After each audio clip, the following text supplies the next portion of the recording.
Hey, this is Frank Burke with Dinosaur Rocketry, and I just want to do a quick video on using the D-13 reloads in the 18mm casing for the SR-71 Blackbird kit that I'm making. The reload kits are going to come with a delay element. It may have a spacer in it, and that's just going to go in the end of the cardboard liner. The other end will have the propellant with the slot in it. You've got two O-rings, a fat one, that goes on the forward end against the delay up inside the casing, and the skinny one, this goes around the nozzle here.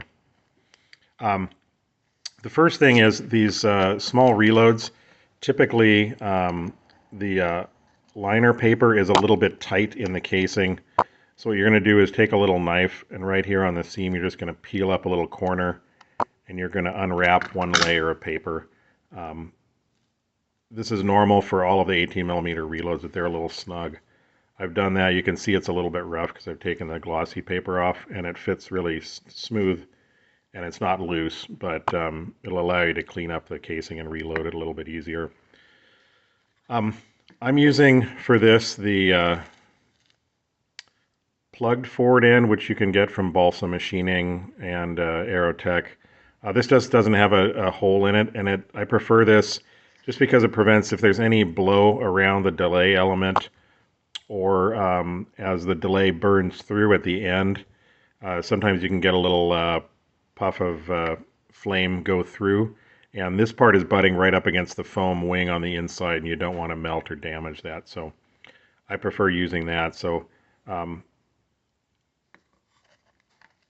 the other thing that I wanted to talk about is the D-13s. These are White Lightning, and you can see those white specks on this. This reload from Balsa Machining was from a couple of years ago, and this is oxidation. And so what you want to do is take a little bit of sandpaper and kind of just clean off those white specks. That will impede the ignition of the propellant. Now the main thing is you want to do is you want to fold over a piece of paper, sandpaper, and get it in the slot, and you want to work that back and forth a few times. In the field, I've used my Swiss Army knife little file blade that I have on there.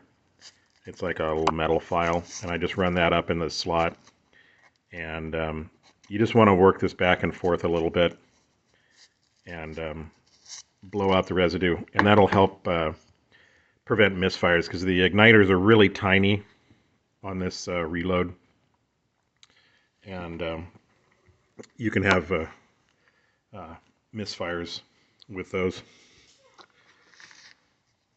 So I'm going to put my propellant back in there,